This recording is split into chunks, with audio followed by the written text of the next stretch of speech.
Bonjour chers amis de l'émission En route avec Dieu.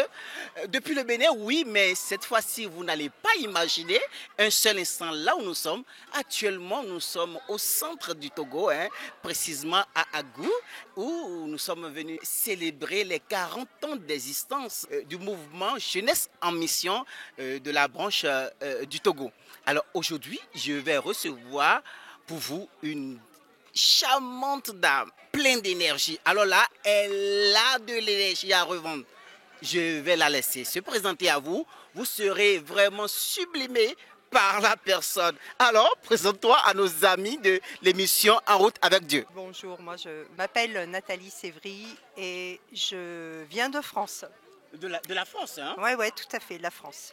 Pays hexagonal là. Alors vous allez remarquer que nous avons un seul micro parce que justement je suis venu voler un peu le matériel du Togo pour pouvoir rapidement faire mon émission parce que j'étais tellement impressionné par la dame, par son énergie. Attendez, avant qu'on ne continue l'émission, je vais vous passer rapidement une petite vidéo que j'avais réalisée sur elle avec mon smartphone, avec mon iPhone, et je l'avais surpris en train de jouer un instrument africain. Je vous laisse suivre la vidéo et on revient rapidement sur l'émission.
Attends, décidément, tu sais très bien manier. Mais tu as trouvé ça où, cet instrument de musique-là? Bon, en fait, j'ai vu quelqu'un le manipuler.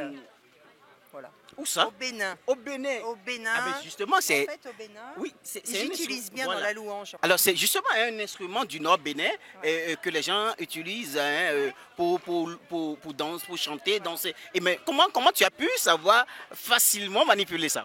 Bon, en fait, c'est un peu comme les castagnettes. Oui. Donc voilà, j'ai déjà essayé les castagnettes. Oui. C'est espagnol, mais là, voilà. Alors on dirait que ça s'appelle. On dirait que tu aimes beaucoup tout ce qui est chant, tout ce qui est instrument de musique. Hein? Oui, j'ai fait le conservatoire il y a longtemps, pendant pas mal d'années. Intéressant. Voilà, mais je fais plus rien aujourd'hui. Juste chanter dans le public. Elle a dit qu'elle fait plus rien, mais en réalité, elle est juste humble. Sinon, en réalité, elle fait beaucoup de choses. Justement, parle-nous un peu de tes activités au niveau du discipulat. Aujourd'hui, si je suis au Togo, c'est tout simplement parce que Dieu, l'année dernière, m'a dit « Est-ce que tu me connais vraiment comme tu devrais me connaître ?» Alors, c'est toujours un peu bizarre que Dieu nous parle de cette façon, après des années de conversion. Et là, vraiment, j'ai dit, bon, ok. Il y a eu 2-3 choses qu'il m'a dit comme ça, viens et suis-moi. Et là, ça m'a vraiment interpellée. J'ai prié. Et là, des portes se sont ouvertes. Donc, j'avais une situation professionnelle. J'étais cadre dans un établissement médico-social. Et donc, j'ai profité des circonstances qui ont fait que j'ai arrêté mon travail. Je suis partie pour faire, dans un premier temps, une école de relations d'aide, puis l'école de disciples. L'année dernière, j'ai suivi la phase théorique de la relation d'aide à Jeunesse en mission en Champagne. Et puis, on n'a pas pu faire la phase pratique. Et pour moi, ce n'était pas suffisant. Et j'ai souhaité faire l'école de disciples. Ok. Voilà. Et puis, naturellement, j'ai eu le choix, hein, quand on veut faire une école de disciples à Jeunesse en Mission, on a le choix des continents. Déjà sur le mien, il y avait de quoi faire, mais ce n'était pas là où Dieu m'appelait. Ok. Donc, les portes se sont ouvertes pour le Togo, et c'est vrai que j'ai un cœur pour l'Afrique. Je connais le Tchad, je suis partie il y a quelques années au Tchad en mission. Et voilà, là pour moi c'était revenir un peu sur une terre que j'aime en fait. J'aime votre continent. Ah oui. Voilà. Mais on voit déjà hein, que tu es un Africain Ouais. dans l'âme. Bon, Alors, il n'y a que comment la est-ce couleur que- qui change. Voilà, comment est-ce que tu as vu les cours que tu as suivis, les formations que tu as suivies? Qu'est-ce que cela a apporté de façon concrète dans ta vie? En fait, si je peux te donner un conseil, c'est que il ne faut pas attendre d'avoir mon âge pour suivre une école de disciples. Parce que je trouve que c'est une école, quand on veut suivre Jésus, quand on veut être un vrai disciple, c'est la base. Et puis quand on est jeune, souvent on se pose pas mal de questions sur qu'est-ce qu'on va faire plus tard, quel est le projet que Dieu a pour moi finalement, quels sont mes dons, mes talents. Et donc là, l'école de disciples aussi révèle ça. C'est une école qui dure 6 mois normalement. Il y a une partie, c'est une phase théorique. Toutes les semaines, on a des cours que l'on suit sur des thématiques, référence à la Bible, le caractère et la nature de Dieu, la croix, le renoncement, l'écoute de Dieu, l'intimité, le culte personnel, le mariage, le choix du conjoint, etc. Là, c'était des thématiques de cette session-là, en fait. Et le thème principal, c'était l'écoute de Dieu. Qu'est-ce que cela a apporté de façon Qu'est-ce concrète? que ça apporte dans ta en vie? fait, mais quand on veut suivre Jésus, en fait, ça apporte vraiment des fondements. C'est un fondement, des bases solides. On va développer son intimité avec Dieu. Là, on prend un temps, on s'arrête et on passe ce temps à écouter ce que Dieu a à nous dire. Donc, et on ancre sa foi plus profondément. D'accord. Alors, avant que l'on continue, justement, nous sommes tombés, hein, comme on le dit, hein, dans la célébration des 40 ans d'existence de Jeunesse en Mission ici au Togo. On va suivre rapidement les temps forts de la célébration des 40 ans et on revient clôturer cette émission. C'est tellement important de connaître Dieu. Je rappelle que c'est la première valeur de Jeunesse en Mission, connaître Dieu. Dans tout ce que nous avons dit, c'est ce que je retiens, c'est de retenir une seule chose. Connaître Dieu, son caractère, qui il est, comment il agit, et s'accrocher à ça. Et je crois que dans les temps difficiles, dans les épreuves, c'est ce qui peut nous faire tenir bon et nous faire aller de l'avant. En nous accrochant à ce Dieu qui est fidèle de génération en génération. Amen. Le plus beau cadeau que Jeunesse en Mission m'a fait, c'est d'écouter Dieu et de lui obéir. Avec ça, tu vas partout, tu fais tout dans la vie. On ne peut pas te donner mieux. C'est plus que des milliards. Écouter Dieu et lui obéir. Avoir sacrifié votre vie à la cause du Seigneur au Togo. Et en Afrique, soyez bénis. Soyez bénis. Soyez bénis. Nous sommes conscients que c'est Dieu, c'est lui qui a mis ce rêve dans le cœur des jeunes à l'époque qu'on appelle Lorraine, des jeunes aussi à l'époque de 21 ans qu'on appelle Raymond. Et je vais leur demander de se lever, le couple fondateur de Jeunesse en Mission. Et puis, voilà, Raymond et Irène.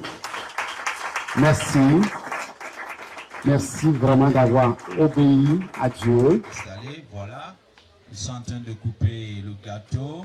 Alléluia, sur vos ovations. On acclame, on acclame, on acclame.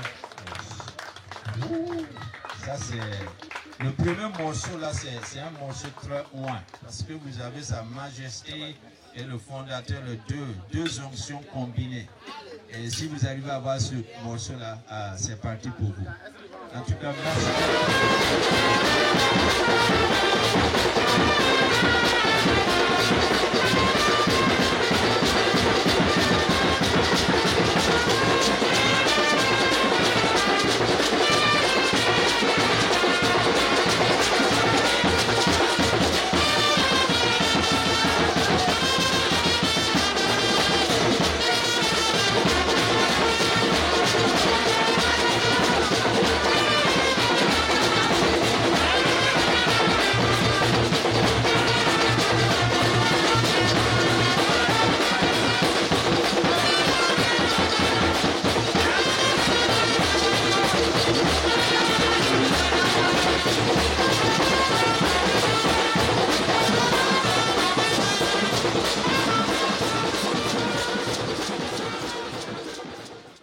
Alors, nous sommes quasiment à la fin de notre entretien de cette émission qui n'était pas du tout préparée, qui n'était pas du tout prévue.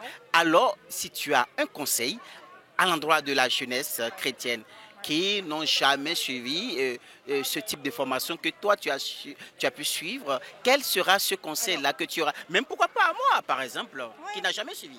Bon, le conseil que j'ai à donner aux jeunes, qui sortent de l'école, vous avez tout le temps devant vous, toute votre vie. Et finalement, qu'est-ce que c'est que 6 mois? C'est pas grand-chose.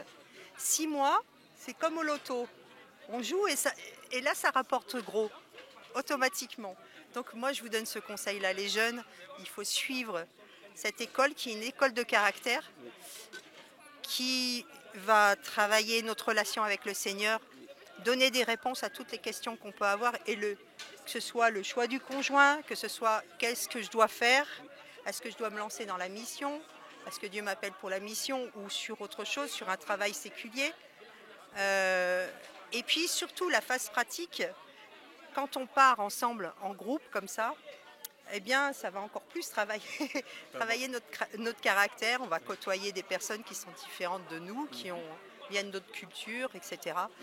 Et vraiment, je pense que ça nous transforme réellement. Ça transforme réellement. Et pareil pour quelqu'un qui a déjà un cursus professionnel un peu avancé, qui a avancé dans sa carrière, qui se pose pas mal de questions, qui a envie de développer sa relation avec Dieu.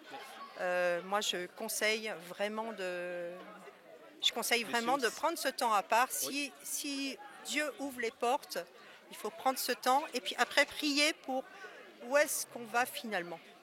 Moi, j'aurais pu rester dans ma zone de confort, en France ou en Suisse. Mais tu as décidé de venir en Afrique, braver les moustiques, le palu et tout ça. L'alimentation. Une zone qui n'a rien à voir avec ta zone. Rien à voir. Mais bon, comme je te disais, là, j'aime beaucoup ce continent. Vous, les Africains, vous avez quelque chose de plus que chez nous. La joie de vivre, surtout. Oui, ça c'est vrai. Oui, forcément, ça nous interpelle beaucoup. En tout cas, moi, ça m'interpelle beaucoup. Il y a toujours le sourire, même dans des conditions qui peuvent être des fois difficiles. Le sourire est là. Ah oui, et ça, toujours. Vraiment, ça c'est. Et puis, votre foi, vous la vivez complètement différent de nous. Hein. Ah oui. Nous, on est moins remuants, moins bruyants. Mais bon, on est plus émotifs. Je crois que, oui. Nous aussi, on est émotifs, mais on garde à l'intérieur. Nous sommes à la fin de l'émission et comme vous le savez, nous disons toujours entre avec Dieu. Au revoir, bye bye, shalom.